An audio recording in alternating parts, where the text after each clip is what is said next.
top of all of that, Phoebe's grandfather said that he actually had to hold the chute in place while Phoebe's friend attempted to climb in.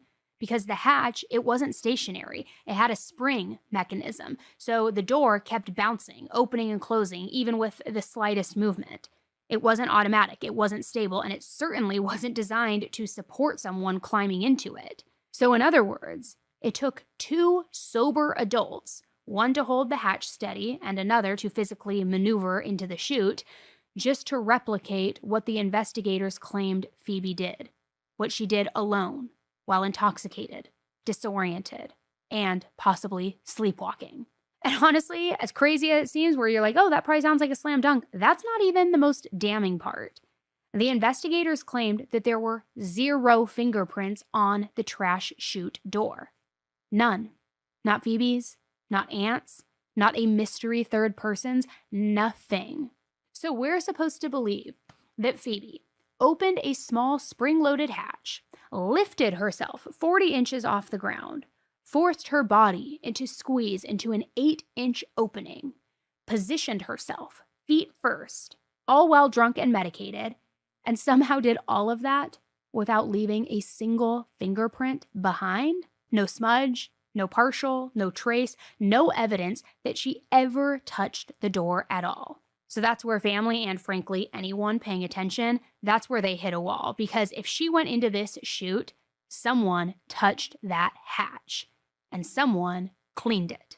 Somebody erased the evidence.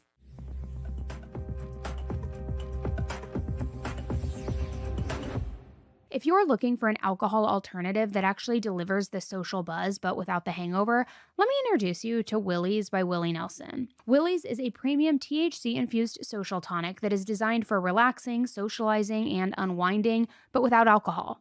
It's low-calorie, low-sugar, and it gives you a fast-acting, uplifting buzz that helps you relax and de-stress. Each tonic combines THC, CBD, CBG, and L-theanine, creating a balanced feeling of just calm, clarity, euphoria, and unlike some alternatives that barely work, Willie's kicks in quickly. So you can actually feel the effects when you want to wind down after a long day or if you want to go out and socialize with your friends. Their tonics come in 5 milligram and 10 milligram doses with a smooth flavor that you can enjoy as a shot, over ice, or mixed into a cocktail or mocktail. Willie's has already sold out 3 times in the first 6 months with over 50,000 happy customers. So go to drinkwillies.com and use code SERIOUSLY for 20% off your first order plus free shipping on orders over $95.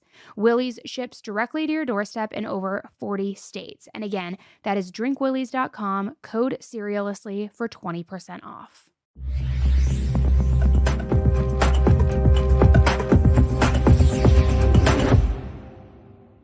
Now, once again, I just want to level set things and get things straight. You think a woman who was sleepwalking, on prescription meds, and heavily intoxicated was somehow able to get to the top of the trash chute hatch, feet first, without ever touching the sides of the chute or even the walls? She may have been in a delusional state, but she still have to have the physical coordination to actually perform the feat.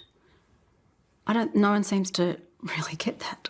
Like I've already said, the trash chute was 40 inches off the ground, which I just cannot picture Phoebe opening that hatch and then hoisting her legs up into it without using her hands as a, force of balance. The idea that she somehow did all of this with her arms pinned at her sides, the way the coroner claimed that she had her arms to her sides, it makes no physical sense. That is, of course, unless she didn't get in alone. And I'm not saying that someone lovingly assisted her in some tragic plan, but more so, what if somebody forced her in? Someone who physically put her inside that chute and then wiped away any traces of evidence of themselves afterwards.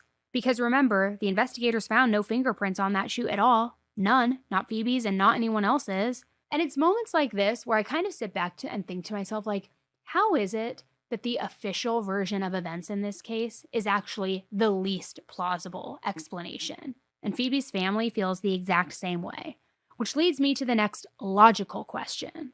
If foul play was involved, who could have done this and why?